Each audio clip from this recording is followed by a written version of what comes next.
النبي سيدنا النبي سيدنا النبي سيدنا النبي سيدنا النبي الحبيب بهر بن سويد حبيب النبي الحبيب بهر بن سويد حبيب النبي صلوا على النبي محمد. Assalamualaikum warahmatullahi wabarakatuh. Bismillahirrahmanirrahim. Alhamdulillahil ahad wassalatu wassalam ala man fis sama ismuhu Ahmad wa fil ardi ismuhu Muhammad wa ala alihi wa sahbihi amma ba'd. Yang saya cintai, yang saya muliakan, para alim ulama, para habaib, para kiai, para asatid, para tokoh masyarakat, wabil khusus guru-guru kita, para dzurriyyah Nabi Muhammad, Al-Habib Mustafa Al-Idrus, Al-Habib Ali Al-Jufri, Al-Habib Umar Al-Aidid, Al-Habib Hussein Al-Kaf, beserta seluruh para habaib, para kiai yang saya cintai, yang saya muliakan, sahibul hajat, sahibul bait, beserta seluruh keluarganya, beserta seluruh hadirin hadirat, bapak-bapak, ibu-ibu, pemuda-pemudi umat baginda Nabi besar Muhammad yang selalu dimuliakan oleh Allah Subhanahu wa taala. Alhamdulillah, segala puji dan syukur kehadirat Allah Subhanahu wa taala yang dimana pada siang hari yang mulia ini, di bulan yang penuh dengan kemuliaan ini, Allah Subhanahu wa taala mengumpulkan kita di majelis yang mulia ini atas wasilah sahibul hajat. Kita duduk di sini atas undangan beliau, yang dimana kalian duduk di sini berzikir kepada Allah, bersolawat kepada baginda Nabi besar Muhammad. Ini tempat menjadi tempat turunnya rahmat. Ini tempat menjadi tempat turunnya maghfirah. Ini tempat menjadi tempat turunnya hidayah. Ini tempat menjadi tempat turunnya inayah. Ini tempat menjadi tempat turunnya barakah. Hamba-hamba yang duduk di majlis ini, Allah ampuni dosa-dosanya yang telah lalu, dosa-dosanya yang akan datang, dosa-dosanya yang tampak, dosa-dosa yang tidak tampak, dosa-dosa yang besar, dosa-dosa yang kecil. Allah Subhanahu wa taala ampuni, sebab duduknya kita di sini mendapatkan keberkahan, mendapatkan kemuliaan dari majelis ilmunya Allah Subhanahu wa taala. Saudara-saudara, kalian duduk di sini untuk mengenang Isra wal Mi'raj baginda Nabi besar Muhammad. Kalian duduk di sini mengenang satu peristiwa yang mulia, satu peristiwa yang agung, satu perjumpaan yang paling mulia selama-lamanya. Tidak ada perjumpaan antara kekasih dengan kekasih yang lebih mulia, yang lebih agung selain daripada perjumpaan Nabi besar Muhammad sallallahu alaihi wasallam dengan Allah Subhanahu wa taala. Itu adalah perjumpaan yang paling mulia selama-lamanya. Isra wal Mi'raj baginda Nabi besar Muhammad. Satu peristiwa yang mulia, satu peristiwa yang agung, yang dimana tercatat di dalam kitab-kitab para ulama-ulama salaf. Banyak para ulama-ulama yang mengarang kitab tentang Isra wal Mi'raj baginda Nabi besar Muhammad. Ada kitab namanya As-Siraj Al-Wahhaj fi Haqa'iqil Mi'raj. Itu kitab karangan Al-Imam Abul Ishaq Muhammad ibn Ibrahim An-Nu'mani Asy-Syafi'i. Kemudian ada lagi kitab Al-Mi'raj karangan Al-Imam Abdul Karim Abul Qasim Al-Kushairi. Ada lagi kitab Ar-Risalah fil Mi'raj. Itu karangan Al-Imam Muhammad ibn Ali Abul Hasan Al-Lakhmi. Ada lagi kitab Al-Ayah, Al-Ayatul Kubra fi Syarah Qissatil Isra karangan Al-Imam Suyuti. Ada lagi kitab Al-Ayah Az-Zahim Al-Bahira fil Mi'raj Sayyidi Ahli Dunya wal Akhirah. Itu karangan Al-Imam Muhammad ibn Yusuf Asy-Syami Ad-Dimashqi. Ada lagi kitab Al-Ayah Al-Bayyinat fil Mi'raj Sayyidil Ardi was Samawat. Itu kitab karangan beliau juga. Kemudian ada kitab An-Nur Al-Wahhaj fi Qissatil Isra wal Mi'raj. Itu kitab karangan Al-Imam Zainal Abidin bin Muhammad Al-Hadi Al-Barzanzi. Kemudian ada lagi kitab Tajul Ibtihaj ala Nurul Wahhaj, karangan Al-Imam Ja'far bin Ismail bin Zainal Abidin Al-Barzanzi. Kemudian ada lagi kitab Qissatul Mi'raj, karangan Al-Imam Najmuddin Al-Ghaiti. Ada syarahnya yaitu Khasyiyah Ad-Dardir ala Qissatil Mi'raj, karangan Al-Imam Al-Hafidh Abul Barakat Ahmad Ad-Dardir. Kemudian ada lagi kitab Qissatul Mi'raj, karangan Al-Imam As-Sayyid Utsman ibn Muhammad Syata. Kemudian ada lagi kitab yaitu Al-Ayah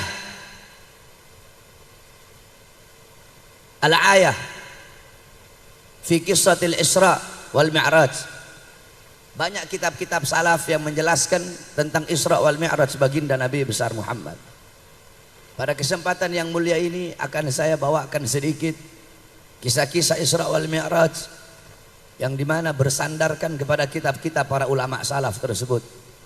Sebab jikalau kita menceritakan Isra wal Mi'raj, menjelaskan Isra wal Mi'raj dengan pemikiran kita sendiri, berarti kita merasa lebih pintar, merasa lebih tahu daripada ulama-ulama salaf. Makanya banyak orang-orang sekarang itu mereka salah faham tentang Isra wal Mi'raj. Kenapa? Karena mereka tidak pernah belajar kitab-kitab salaf yang menjelaskan tentang Isra wal Mi'raj. Coba kamu lihat orang-orang yang salah mengerti tentang Isra wal Mi'raj. Banyak orang mengira buruk itu kepalanya perempuan, iya kan? Banyak yang tahu begitu kan? Buruk itu kepalanya perempuan, ada sayapnya, ada ekornya. Buruk itu bukan seperti itu, saudara-saudara. Buruk itu dia kayak kilat. Buruk itu seekor hewan kayak kilat. Dia punya badan lebih kecil dari kuda dan lebih besar dari keledai. Itu buruk. Buruk itu kalau dia jalannya naik, kalau jalan naik, kaki belakangnya memanjang dengan sendiri. Kalau jalan turun, kaki depan memanjang dengan sendirinya. Itu buruk. Terus ada lagi orang yang salah paham. Banyak, udah gitu ustadz-ustadz nih, ustadz-ustadz, kiai-kiai, ketika mengisahkan Isra Mi'raj mereka cerita begini. Nabi Muhammad SAW dibelah dadanya, diambil hatinya, dibersihkan hati Nabi Muhammad. Kalau ada ustadz kiai ngomong kayak begitu, itu ustadz goblok. Dibelah dada Nabi, dibuang kotoran-kotorannya, dibersihkan hati Nabi. Tidak ada, hati Nabi Muhammad tidak ada kotorannya, saudara-saudara. Hatinya Nabi tidak ada kotoran. Nabi Muhammad dibelah dadanya Nabi, diambil hatinya Nabi, dibersihkan. Kenapa? Untuk membersihkan sesuatu yang telah bersih, untuk mensucikan sesuatu yang telah suci. Jadi bukan dibelah dada Nabi, dibelah dadanya Nabi Muhammad, terus dibelah dadanya Nabi terus berarti hatinya Nabi Muhammad SAW itu kotor. Tidak. Nabi Muhammad khairu khalqillah, khairul wafa wa bahras safa. Nabi Muhammad itu makhluk yang paling mulia, makhluk paling agung, makhluk paling sempurna. Basyarun, Nabi manusia, lakal basyar, tetapi tidak sama dengan manusia yang lain. Jadi jangan kalian berpikir, sebab banyak ustadz-ustadz ngomong begitu tuh, apalagi ustadz TV. Sering saya lihat itu begitu. Ngomong dibelah dadanya Nabi, diambil hatinya, kemudian dibersihkan kotoran-kotoran. Tidak ada kotoran dalam hati baginda Nabi besar Muhammad. Tidak ada kotoran. Nabi Muhammad manusia paling suci, saudara-saudara. Semuanya suci. Tubuhnya suci, jasmaninya suci, darahnya suci, kencingnya Nabi suci. Di dalam kitab Al-Imam Suyuti dijelaskan Nabi Muhammad itu air kencingnya Nabi suci. Air kencingnya Nabi suci, nggak sama kayak air kencingnya kita, saudara-saudara. Pernah satu waktu Nabi Muhammad kencing, air kencingnya beliau taruh di satu wadah, beliau taruh di satu tempat. Nggak sengaja ada satu orang sahabat perempuan, dia nggak sengaja dia ambil itu wadah, dia minum. Ketika Nabi lihat, kenapa kamu minum? Itu air kencingku, kata Nabi Muhammad. Kata ini perempuan apa? Demi Allah ya Rasulullah, aku tidak pernah merasakan air yang lebih segar dari ini ya Rasulullah. Air kencingnya Nabi suci, darahnya Nabi suci, darahnya Nabi Muhammad suci. Abdullah ibn Zubair pernah meminum darah bekas hijamah. Tahu hijamah? Bekam. Darah bekas bekamnya Nabi Muhammad. Nabi habis bekam, darahnya itu Nabi kasih ke Abdullah bin Zubair. Ya Abdullah bin Zubair, kamu buang ini darah di tempat yang tidak dilihat oleh orang. Abdullah bin Zubair bawa itu darah. Dia lihat nggak ada orang, dia minum darah Nabi Muhammad. Dia pergi lagi ke Rasulullah. Ya Rasulullah, sudah aku buang di tempat yang tidak dilihat oleh orang. Di mana kau buang? Di perutku ya Rasulullah. Kenapa kamu? Kan nggak dilihat orang ini ya Rasulullah. Kata Rasulullah apa? Haram jasadmu disentuh api neraka. Darahnya Nabi suci, kencingnya Nabi suci, apalagi hatinya baginda Nabi besar Muhammad. Makanya kalau ngomong itu berdasarkan kitab. Kalau mau belajar, jangan belajar di Google kamu. Belajar sama kitab-kitab salaf. Nah, pada kesempatan yang mulia ini akan saya jelaskan sedikit saja kisah-kisah yang jarang kita tahu. Kalau umumnya kan kita sudah tahu Nabi Muhammad itu Isra dari Masjidil Haram ke Masjidil Aqsa, Masjidil Aqsa ke langit, berjumpa dengan para nabi sampai berjumpa dengan Allah untuk menerima perintah sholat. Itu umumnya yang kita tahu. Ada beberapa kejadian-kejadian yang luar biasa yang jarang kita tahu yang berkaitan dengan Isra wal Mi'raj baginda Nabi besar Muhammad. Saudara-saudara, Isra wal Mi'raj Nabi Muhammad SAW pada tahun itu adalah amul huzun. Pada tahun itu adalah tahun kesedihan bagi Nabi Muhammad. Kenapa tahun itu dinamakan tahun kesedihan? Karena di tahun yang sama istri yang Nabi Muhammad cintai wafat, yaitu Sayyidatuna Khadijatul Kubra. Paman yang Nabi cintai wafat, yaitu Abu Thalib. Ini dua tokoh adalah tokoh yang sangat penting dalam Islam. Sayyidatuna Khadijah, seorang wanita yang memberikan seluruh hartanya untuk Islam, mengorbankan seluruh hartanya untuk perjuangan Nabi Muhammad. Saudara-saudara, baju-baju perang yang dipakai oleh para sahabat ketika perang Badar, ketika perang Uhud, senjata-senjata perang yang dipakai oleh para sahabat ketika perang, itu semua dari hasil harta yang diperjuangkan oleh Sayyidatuna Khadijah, istrinya baginda Nabi besar Muhammad. Ketika Sayyidatuna Khadijah wafat, Nabi Muhammad sangat sedih, saudara-saudara. Sebelum Sayyidatuna Khadijah wafat, Sayyidatuna Khadijah berkata kepada anaknya Fatimah, wahai Fatimah, tolong kamu mintakan kepada ayahmu satu saja pakaiannya untuk jadi kain kafanku. Kenapa tidak kamu langsung, wahai ibu? Kenapa enggak kamu langsung yang minta kepada ayah? Kata Sayyidatuna Khadijah apa? Aku malu wahai anakku. Aku malu kepada Rasulullah. Kamu saja yang minta. Ketika Siti Fatimah pergi ke Rasulullah, apa kata Rasulullah? Wahai Khadijah, kamu selama ini mengorbankan seluruh harta kamu untuk Islam. Kenapa kamu cuma minta cuma minta jubahku? Jangankan jubahku, seluruh yang ada dalam Islam semua adalah milikmu wahai Khadijah. Sayyidatuna Khadijah wafat. Pamannya Nabi, paman yang selalu membela Nabi, paman yang mengorbankan jiwa nyawa untuk Nabi, paman yang selalu berada di barisan paling depan ketika ada yang menghina, mencaci maki atau memusuhi Nabi Muhammad. Dua-duanya wafat di tahun yang bersamaan. Makanya tahun itu dinamakan Amul Huzun, tahun kesedihan bagi Nabi Muhammad, karena istri dan paman yang beliau cintai meninggal di tahun bersamaan. Allah Subhanahu wa taala pengen menghibur hati kekasihnya. Nabi Muhammad sedih, maka Allah Subhanahu wa taala perjalankan Nabi Muhammad pada malam hari dari Masjidil Haram ke Masjidil Aqsa, dari Masjidil Aqsa ke Hawa, berjumpa dengan Allah. Sebagaimana dalam Al-Quran, Allah Subhanahu wa taala berfirman, Subhanalladzi asra bi'abdihi lailan minal masjidil haram ilal masjidil aqsa.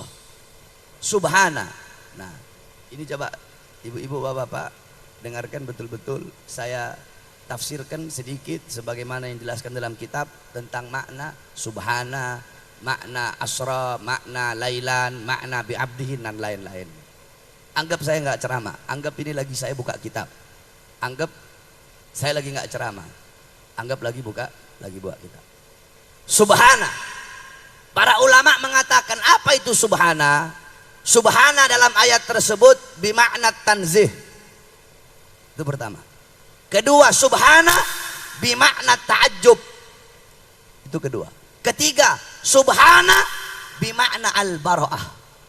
Jadi subhana di sini adalah tanzihullah min kulli naqsin. Al-bara'ah lillah min kulli su'in. Apa maksudnya? Subhana ini melepaskan Allah. Melepaskan Allah dari segala kekurangan-kekurangan. Mensucikan Allah dari segala keburukan-keburukan. Nah, para ulama mengatakan, kenapa Allah pakai kalimat subhana? Ini untuk ta'ajub. Ini Isra wal Mi'raj adalah kejadian yang gak masuk akal, saudara-saudara. Bagaimana mungkin perjalanan yang harusnya dilalui selama berbulan-bulan, perjalanan itu cuma dilalui oleh Nabi Muhammad hanya suatu malam, sedikit daripada waktu malam. Nggak masuk di akal. Nah, untuk menghilangkan keraguan-raguan di dalam diri kita, makanya Allah pakai kata subhana. Sebenarnya walaupun nggak pakai subhana itu sudah cukup, tetapi untuk menghilangkan keraguan dalam hati kita, dalam diri kita, sehingga Allah pakai kata subhana untuk menghilangkan keraguan, karena tidak ada yang mustahil bagi Allah. Kalau Allah nggak mampu untuk menjalankan Nabi Muhammad, berarti Allah punya kekurangan, sedangkan maha suci Allah dari segala sifat-sifat kekurangan. Itu yang pertama. Subhanalladzi asra bi'abdihi. Maha suci Allah subhanahu wa ta'ala, maha suci zat yang telah menjalankan hambanya pada malam hari, yang telah menjalankan hambanya bi'abdihi. Al-Imam Fakhruddin Ar-Razi di dalam tafsirnya beliau berkata, qauluhu bi'abdihi bil jasadi warruh. Jadi Allah pakai kata abdihi di sini maksudnya apa? Nabi Muhammad itu Isra Mi'raj dengan jasad dan juga ruh. Jadi Nabi Muhammad itu bukan hanya ruhnya saja. Ada hadis Sayyidatuna Aisyah yang mengatakan Nabi Muhammad tetap masih berada di tempatnya, masih anget tempat bekas duduknya Nabi Muhammad SAW. Sedangkan pendapat yang paling muktamad, pendapat yang paling kuat, Nabi Muhammad Isra Mi'raj dengan jasad dan juga ruh. Sebab kalau Nabi Muhammad Isra Mi'raj hanya ruhnya saja, Allah nggak akan pakai kata abad di situ. Pasti Allah akan pakai kata biruhihi. Kalau Nabi Muhammad Isra Mi'raj hanya jasadnya saja tanpa ruh, Allah akan pakai kata bimayyitihi. Nah, karena Allah pakai kata abad, Allah pakai kata abad. Abad ini berarti jasad, ada jasadnya, ada rohnya. Yakdotan, Nabi Muhammad dalam keadaan terjaga, jasadnya, rohnya. Isra wal Mi'raj berjumpa dengan Allah Subhanahu wa ta'ala. Lailan ditandai dengan tanwin nakiroh. Lailan belakangnya pakai tanwin. Itu namanya tanwin nakiroh. Kenapa kok pakai tanwin nakiro? Kenapa di situ kok pakai isim nakiro? Kenapa bukan pakai isim ma'rifat? Kalau saudara-saudara belajar nahwu, isim ada isim nakiro, ada isim ma'rifat. Kenapa di situ pakai isim nakiro? Bukan pakai isim ma'rifat. Para ulama mengatakan bima'na taklil fi muddatil isra. Kenapa di situ pakai nakiro? Itu artinya adalah penyedikitan daripada waktu malam. Kalau pakai isim ma'rifat itu pakai alif lam ibu-ibu. Al-lail. Al-lail itu artinya satu malam penuh. Di situ pakai tanwin nakiro lailan, berarti artinya suatu malam. Berarti Nabi Muhammad itu Isra Mi'raj enggak selama satu malam penuh, enggak. Hanya sedikit daripada waktu malam tersebut. Bisa 2 jam, bisa 3 jam, bisa 4 jam, bisa 5 jam, bisa 6 jam. Yang penting Nabi itu enggak satu malam penuh Isra Mi'rajnya. Hanya sedikit daripada satu malam penuh itu, hanya sedikit waktu dari satu malam penuh itu Nabi Muhammad Isra wal Mi'raj. Maka di situ pakai lailan. Minal Masjidil Haram ilal Masjidil Aqsa. Nabi Muhammad Isra Mi'raj dari Masjidil Haram ke Masjidil Aqsa. Ini 2 tempat adalah 2 tempat yang mulia, 2 tempat yang agung. Masjidil Haram tempat yang mulia, Masjidil Aqsa tempat yang mulia. Sampai-sampai dikatakan oleh Nabi dalam hadis, la tusaddur rihal illa ila thalatha masajid, masjidi hada wa masjidil haram wa masjidil aqsa. Kata Nabi, tidak ada bepergian yang lebih utama selain pergi ke 3 masjid. Masjidi hada, masjidku ini kata Nabi, yaitu Masjid Nabawi, wa masjidil haram, dan masjidil haram, wa masjidil aqsa, dan masjidil aqsa. Bepergian ke masjid manapun tidak ada yang lebih utama selain pergi ke 3 masjid ini, Masjid Nabawi, Masjid Haram, dan Masjidil Aqsa. Makanya beruntung sahibul hajat mau pergi safar, mau pergi umroh, injak Masjidil Haram, salat di Masjidil Haram beruntung. Kenapa? Dikatakan qala Rasul sallallahu alaihi wasallam, salatun fi masjidi hada khairum min alfi salatin fi ma siwahu illa Masjidil Haram. Salat fi Masjidil Haram khairum min alfi mi'ati salatin fi ma siwahu. Kata Nabi, salat di masjidku ini, yaitu Masjid Nabawi, lebih utama, lebih mulia daripada 100 kali salat di masjid-masjid yang lain. Illa kecuali Masjidil Haram. Salat di Masjidil Haram itu lebih utama daripada 100.000 kali salat dibandingkan dengan masjid-masjid yang lain.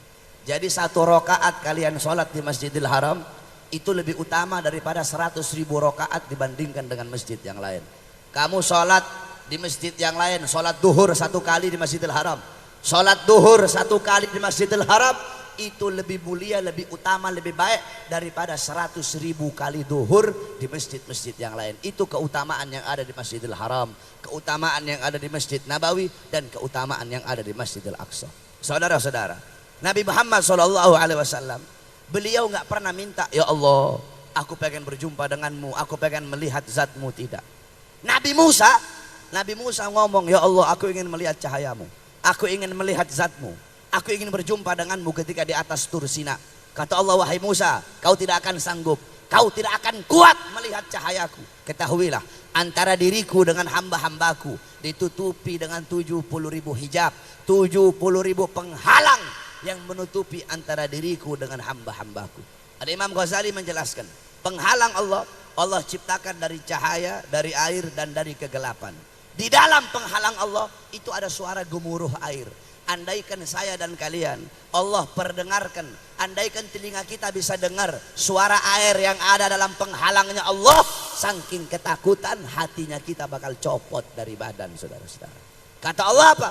Wahai Musa, 70.000 penghalang ini tidak akan aku buka untuk siapapun kecuali untuk Muhammad dan untuk umat Muhammad.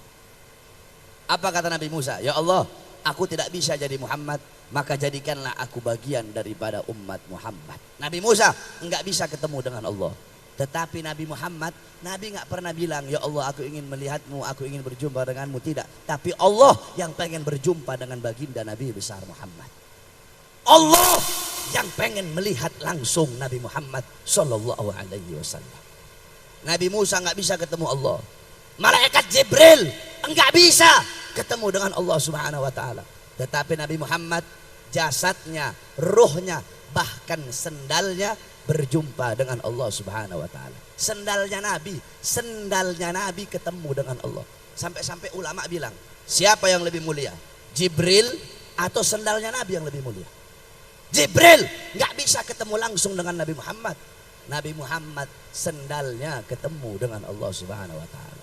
Ketika itu Jibril berkata, ya Rasulullah, tugasku cukup sampai di sini. Ketika Rasul sudah mau ketemu Allah nih waktu Mi'raj, tugasku cukup sampai di sini. Aku tidak bisa meneruskan perjalanan. Kata Rasulullah, la yatruk khalila wahai Jibril. Ya Jibril, tidak akan meninggalkan kekasih itu kekasih wahai Jibril. Kamu dari awal menemani aku, kenapa sampai sini kamu tinggalkan aku? Kenapa kamu gak temani aku berjumpa dengan Allah? Kata Jibril, tugasku sampai di sini. Aku tidak bisa meneruskan perjalanan. Kalau aku berjumpa dengan Allah, aku akan musnah, hancur, binasa aku. Kata Rasulullah, wahai Jibril, bukankah kamu Allah ciptakan dari cahaya? Kamu dari cahaya, kok bisa kamu hancur? Kata Jibril, ya Rasulullah, aku dari cahaya Allah ciptakan, tapi aku bukan bagian dari cahaya Allah. Kamu, Allah ciptakan kamu dari cahaya, tetapi kamu adalah bagian dari cahaya Allah. Khalaqa min nurih. Nabi Muhammad diciptakan dari cahaya Allah Subhanahu wa taala. Logikanya begini, kalau kamu nggak paham bahasa saya, begini aja. Ibu-ibu tahu matahari? Tahu matahari? Tidak ada satu benda apapun yang bisa nyampe ke matahari kecuali cahaya matahari itu sendiri. Itu kalau kamu belajar ilmu-ilmu apa namanya itu kalau begitu-begitu. IPA ya. Kalau kamu belajar ilmu-ilmu begitu, itu planet, andaikan ini planet dekat sama matahari, belum nyampe ke matahari udah hancur di bumi. Planet Mars, semua bintang, nggak ada yang bisa nyampe ke matahari. Asal mau nyampe ke matahari, hancur. Terus yang bisa nyampe apa? Cahaya matahari itu sendiri yang bisa kembali kepada sang matahari. Matahari waktu terbit, keluar cahayanya kan? Keluar cahayanya. Nanti pas udah terbenam, yang kembali ke matahari apanya? Cahayanya yang kembali. Enggak ada satu benda apapun yang bisa nyampe kepada matahari kecuali bagian dari cahaya matahari itu sendiri. Nah, Allah tidak ada yang bisa nyampe langsung berjumpa dengan Allah kecuali bagian dari cahaya Allah sendiri. Siapa bagian dari cahaya Allah? Baginda Nabi besar Muhammad. Paham nggak? Kalau nggak paham datang belajar ke pondok sana. Terlalu kalau masih nggak paham juga. Jadi itu, ya Nabi Musa nggak bisa ketemu Allah. Nabi sendalnya ketemu dengan Allah Subhanahu Wa Taala. Kenapa sendalnya Nabi jadi mulia? Sendalnya Nabi jadi mulia karena menyatu dengan sesuatu yang mulia. Padahal sendalnya Nabi dari kulit biasa. Sendalnya Nabi dari kulit. Tapi kenapa kulit itu jadi mulia? Nah, ibu-ibu, kalau kulit dibikin dompet seumpama, bisa nggak taruh di kamar mandi? Dompet bisa taruh di kamar mandi? Bisa. Megang dompet nggak punya wudhu, bisa nggak? Tapi coba itu kulit jadi sampul ayat suci Al-Quran. Ketika kulit itu jadi sampul daripada ayat suci Al-Quran, boleh nggak taruh di kamar mandi? Megang boleh nggak? Dipegang kalau nggak punya wudhu boleh nggak? Nggak boleh megang kalau nggak punya wudhu. Harus ditaruh di tempat yang tinggi. Padahal sama-sama kulit. Tapi kenapa kulit jadi mulia? Kulit itu jadi mulia karena menyatu dengan sesuatu yang mulia, yaitu Al-Quran. Begitu juga sendalnya Nabi Muhammad. Sendalnya Nabi jadi mulia karena menyatu dengan sesuatu yang mulia. Siapa apa? Kakinya baginda Nabi besar Muhammad sallallahu alaihi wasallam. Sampai-sampai Al-Imam dalam kitab Al-Mawahib Al-Laduniyah, Al-Imam Al-Qastallani, beliau berkata, aku menyadari begitu agungnya pancaran cahaya dari sendal Nabi Muhammad, sehingga aku taruh sendalnya Nabi di atas kepalaku, kata Imam Qastallani. Sendalnya Nabi, terompahnya Nabi, aku taruh di atas kepalaku bagaikan mahkota untuk mengharapkan keberkahan dari sendal Nabi Muhammad. Makanya saya nggak setuju itu. Banyak dijual di online kan, sendalnya Nabi Muhammad. Iya, sendalnya Nabi buat di atas kepala. Ada itu perumpamaan sendal Nabi. Banyak yang jual itu. Jual sendal mirip sendal Nabi Muhammad. Kamu nggak punya adab sama Nabi Muhammad. Para ulama gambar sendalnya Nabi mereka taruh di atas kepala. Makanya kalau gambar-gambar trompa ada kan di peci-peci tuh Habib Umar, kayak begitu tuh. Sendalnya Nabi, gambar sendal Nabi taruh di atas kepala. Bukan kamu bikin sendal juga terus kamu injak-injak kamu pakai. Nggak ada adab itu sama Nabi Muhammad SAW. Para ulama-ulama terdahulu mereka punya rumah, mereka tempel gambar Nabi Muhammad. Bahkan dalam Thariqah Tijani, lambangnya itu adalah lambang sendal Nabi Muhammad. Dikatakan oleh para ulama, barang siapa yang di rumahnya ada gambar sendalnya Nabi, walaupun rumah semuanya terbakar di sekeliling dia, rumahnya tidak bakal terbakar. Kalau kebakaran, rumahnya nggak bakal terbakar. Kenapa? Karena ada gambar sendal Nabi Muhammad. Itu sendalnya Nabi, berjumpa dengan Allah Subhanahu Wa Taala. Kenapa sendal itu jadi mulia? Karena menyatu dengan sesuatu yang mulia, yaitu baginda Nabi besar Muhammad Sallallahu Alaihi Wasallam. Saudara-saudara sekalian yang dimuliakan oleh Allah. Kemudian yang jarang kita tahu, ketika Jibril Allah perintahkan untuk memilih buruk. Jibril pergi ke taman buruk. Ada banyak betul buruk. Ini buruk tampan-tampan, bagus-bagus, ini buruk. Jibril melihat ada satu buruk yang lesu. Ada satu buruk yang lesu. Ada satu buruk yang masih menangis. Tidak berhenti dia menangis. Jibril nanya, wahai buruk, lihat teman-teman kamu yang lain riang, gembira. Kenapa kamu menangis wahai buruk? Buruk tersebut berkata, wahai Jibril, ketika Allah ciptakan kami, Allah berkata, salah satu di antara kalian nanti bakal ada yang menjadi tunggangan baginda Nabi besar Muhammad. Ketika Allah berkata seperti itu, maka ketika itulah aku menangis. Sampai sekarang tidak berhenti aku menangis, karena aku berharap akulah yang menjadi tunggangan baginda Nabi besar Muhammad. Akhirnya apa?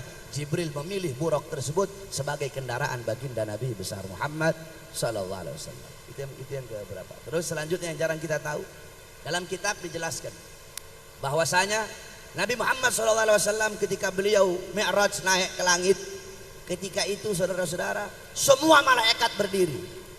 Ada satu malaikat yang tidak berdiri. Ini malaikat tidak berdiri. Akhirnya apa saudara-saudara? Allah subhanahu wa ta'ala patahkan sayap ini malaikat. Kemudian Allah asingkan ini malaikat. Ketika itu malaikat berjumpa dengan Jibril. Jibril berkata, kenapa kamu Allah asingkan ke sini?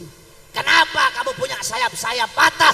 Bukankah dulu dari setiap hembusan nafasmu Allah ciptakan 700.000 malaikat? Sekarang kenapa kok kamu bisa ada di sini terasing? Malaikat itu berkata, wahai Jibril, ketika Muhammad naik Mi'raj, malaikat yang lain berdiri, aku tidak sempat berdiri. Karena aku tidak sempat berdiri untuk menghormati Rasulullah, makanya Allah patahkan sayap-sayapku wahai Jibril. Coba kamu bayangkan, itu malaikat yang kerjaannya ibadah, malaikat yang gak pernah maksiat, karena tidak berdiri ketika Nabi Muhammad lewat, dipatahkan sayapnya. Kenapa? Karena nggak punya adab sama Nabi Muhammad. Kira-kira apa yang akan Allah bikin sama kalian kalau kalian nggak punya adab sama baginda Nabi besar Muhammad? Banyak kita orang-orang sekarang begitu, nggak punya akhlak sama Nabi, nggak punya adab sama Nabi, nggak punya akhlak sama sunnah-sunnah Nabi Muhammad Sallallahu Alaihi Wasallam. Makanya kalau di majelisnya Nabi, pasang akhlak, pasang adab. Lagi baca maulid, jangan kamu ngobrol. Ini di depan, di sini baca maulid, di belakang ngobrol sendiri. Lagi baca maulid, ya Rabbi sholli ala Muhammad, ya Rabbi sholli alaihi wasallim. Ada yang ngerokok. Lagi baca maulid, ada yang ngerokok. Nabi Muhammad nggak bakal hadir. Dalam i'tikad Ahlus Sunnah wal Jamaah, di dalam keyakinan Ahlus Sunnah wal Jamaah, setiap dibaca maulid Nabi hadir.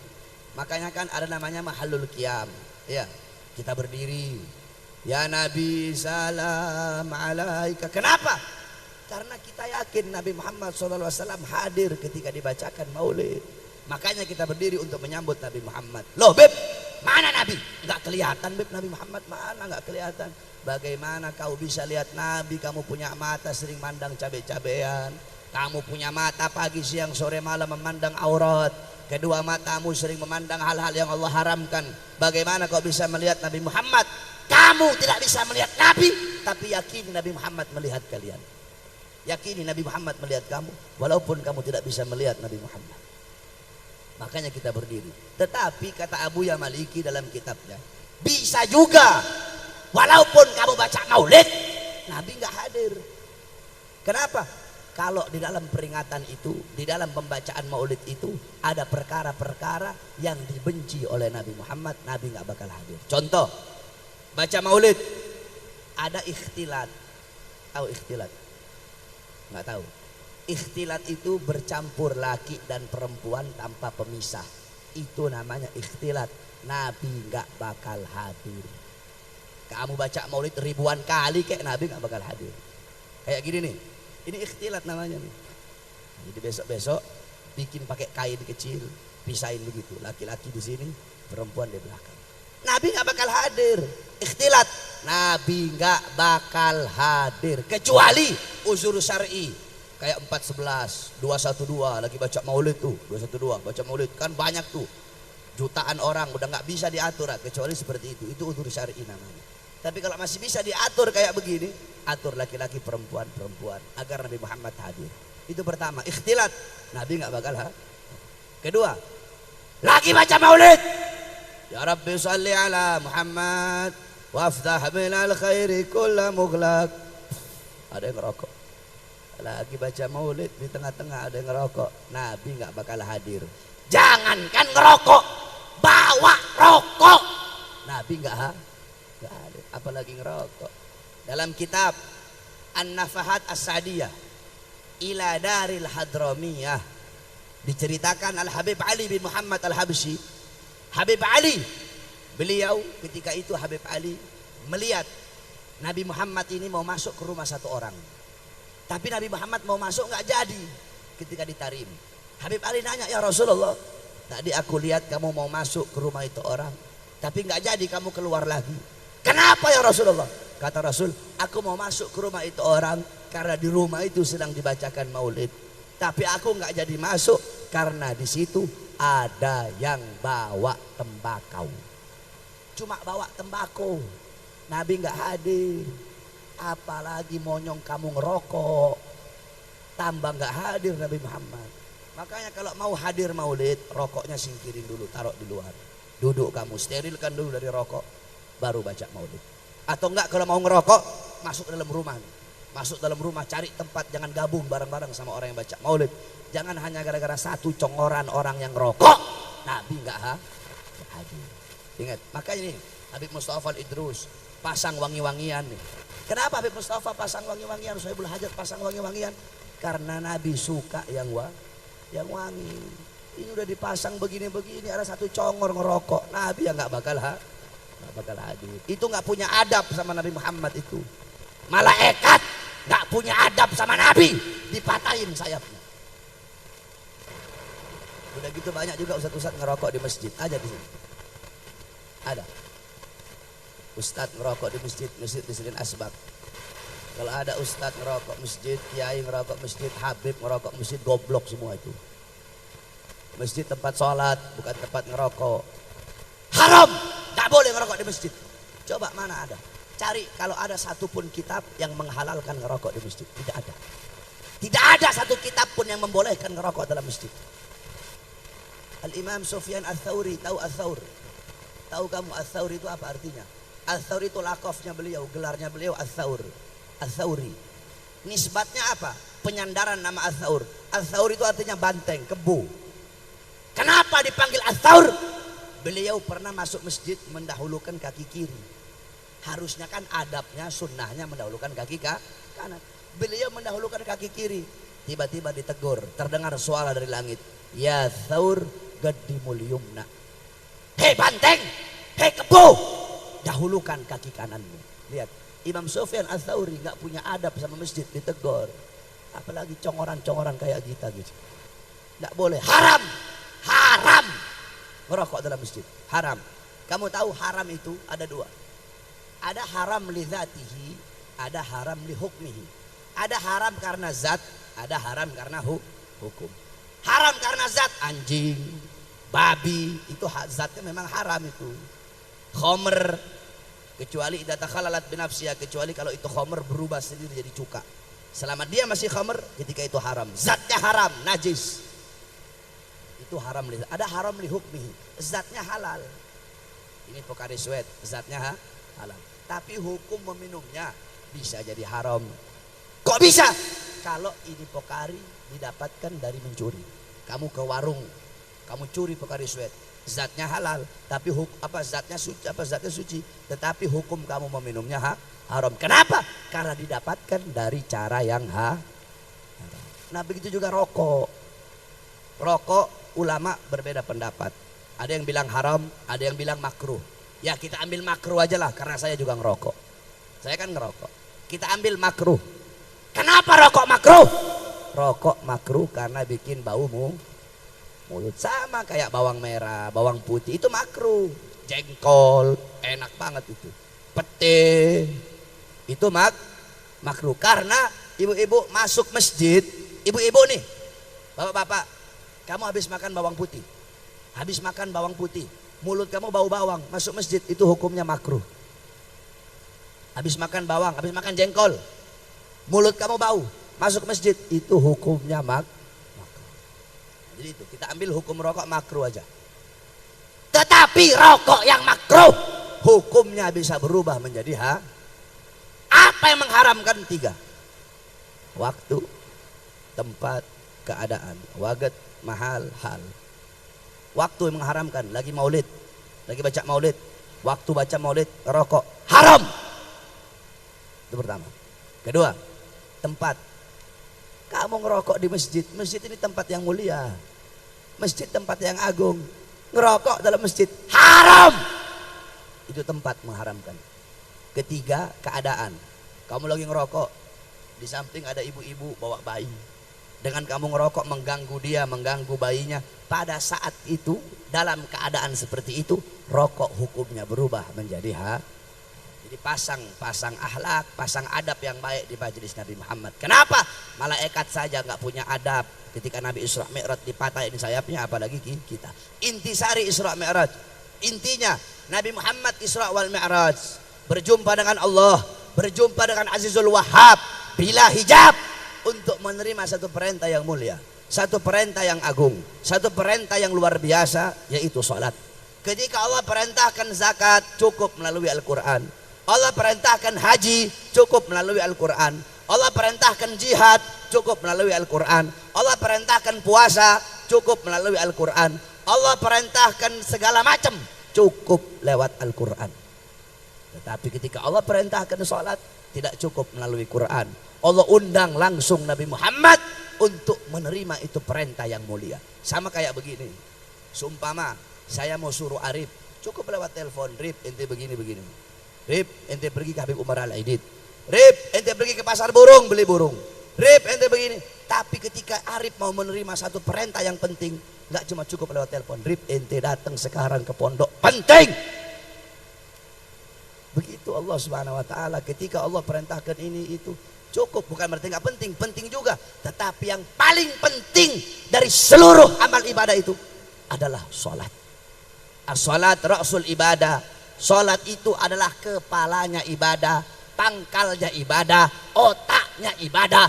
Baik buruknya amal ibadah kamu, bagus rusaknya amal ibadah kamu, tergantung dari sholat. Kalau sholat kamu bagus, sholat kamu baik, maka baik seluruh amal ibadah kamu. Tapi kalau sholat kamu rusak, sholat kamu hancur, sholat kamu bolong-bolong, sholat kamu rusak, sholat kamu hancur, sholat kamu buruk, maka akan hancur, akan rusak, akan buruk seluruh amal ibadah kamu. Oleh karena itu jaga betul-betul kamu punya sholat.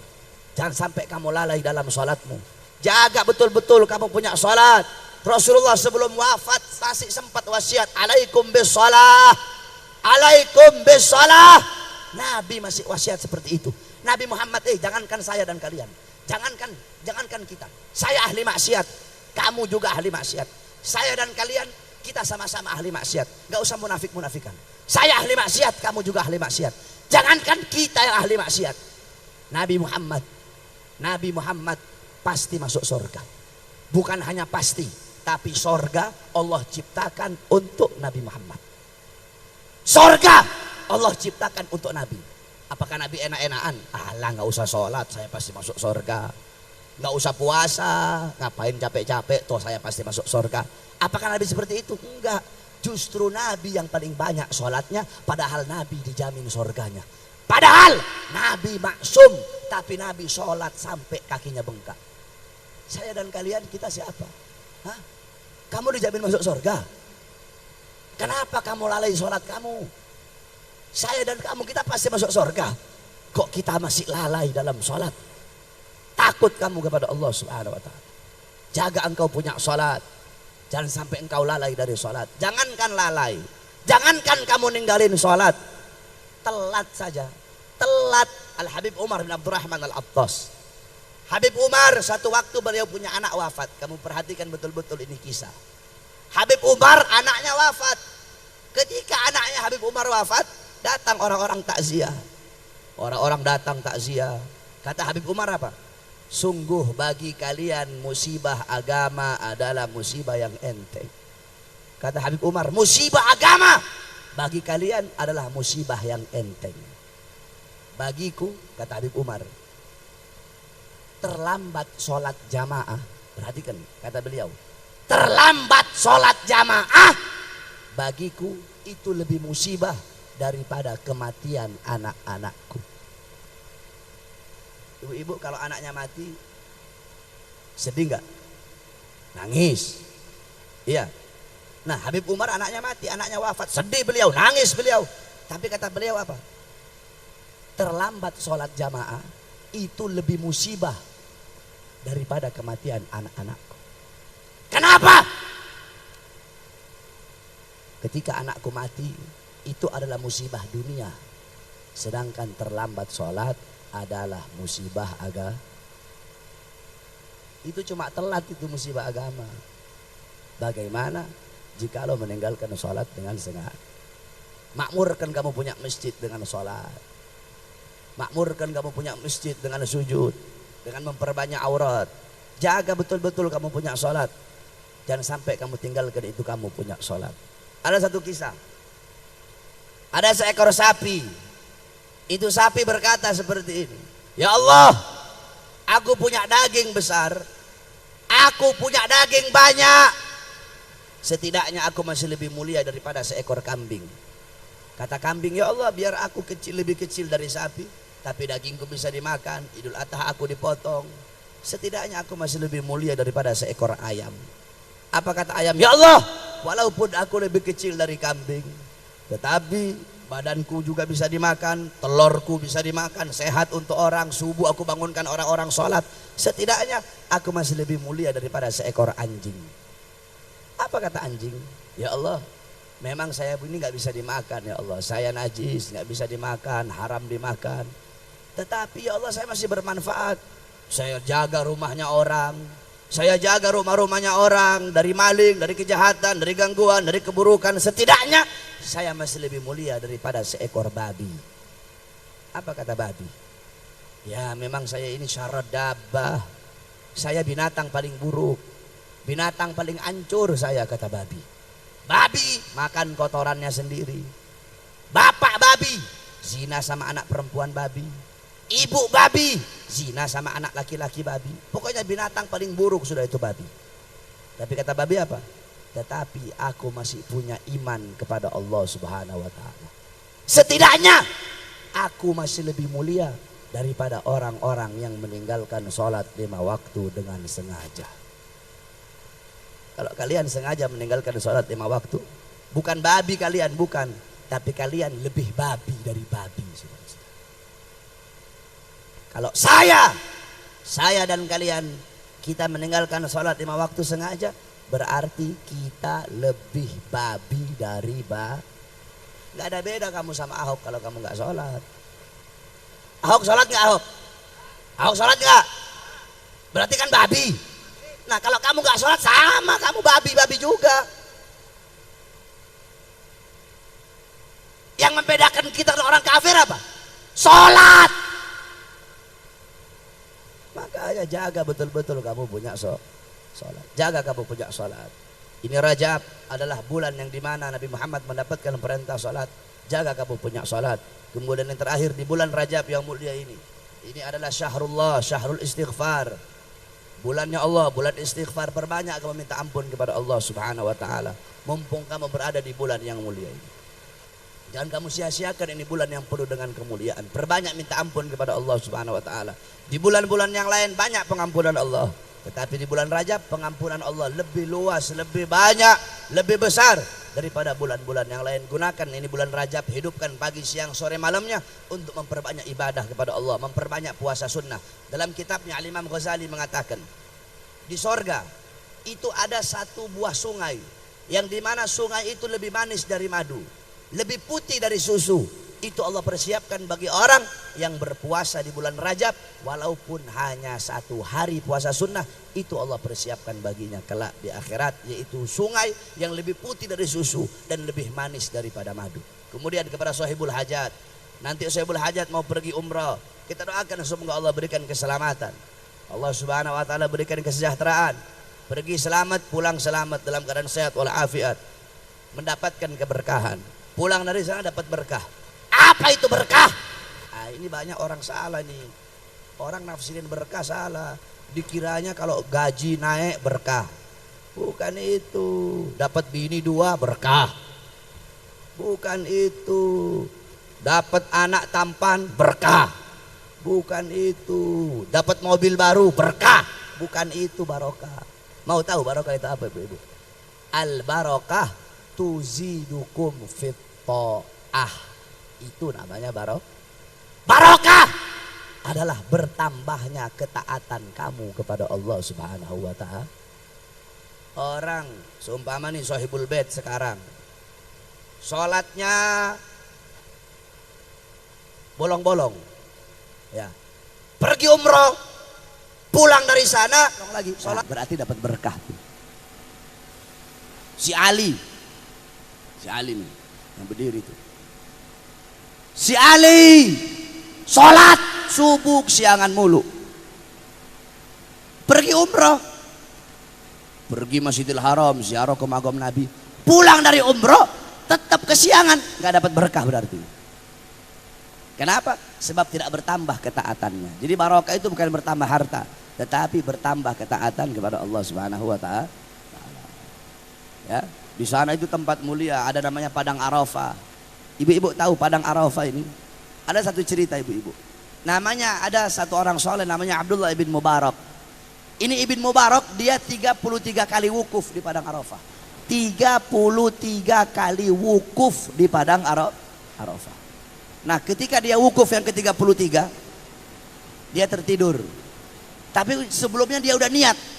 Wukuf saya, ya Allah saya niat. Wukuf saya yang pertama untuk menggugurkan kewajiban haji saya. Wukuf saya yang kedua saya hadiahkan untuk bapak saya. Wukuf saya yang ketiga saya hadiahkan untuk ibu saya. Sisanya yang 30 saya hadiahkan pahala wukuf saya untuk orang-orang yang wukuf di Padang Arafah ini. Setelah itu beliau tidur. Ketika beliau tidur beliau bermimpi. Ada satu suara berkata seperti ini. Wahai Ibn Mubarak, apakah kamu akan berbuat dermawan kepada yang maha dermawan? Apakah kamu akan berbuat baik kepada yang maha baik?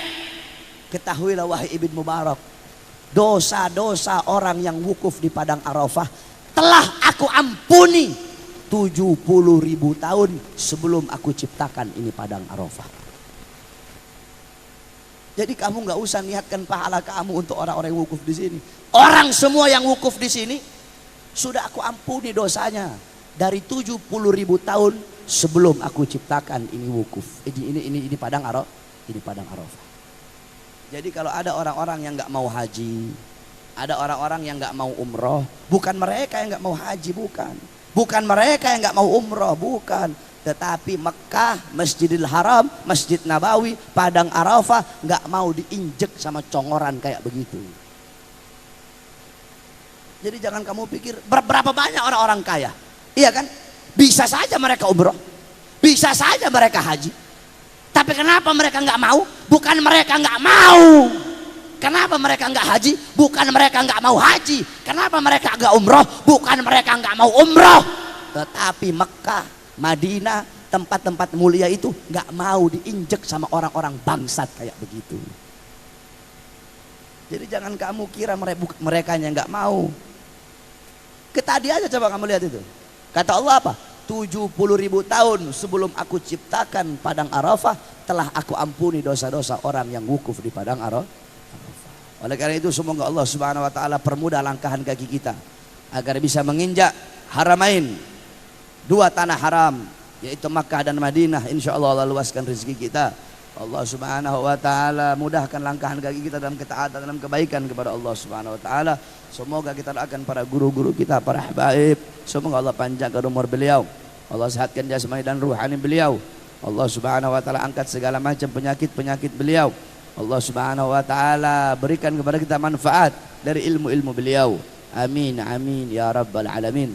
Bismillahirrahmanirrahim. Allahumma as'aluka khairal as'ala wa khairal du'a wa khairal najah wa khairal amal wa khairal hayat wa khairal mamat wa thabbitna wa thaqil mawazana wa haqiq imana wa anta maulana fa nusalluka min kafirin wa sallallahu alaihi wasallam Muhammadin wa alihi wa sahbihi wa barik wa sallam. Alhamdulillahi rabbil alamin wal afu minkum. Wassalamu alaikum warahmatullahi wabarakatuh.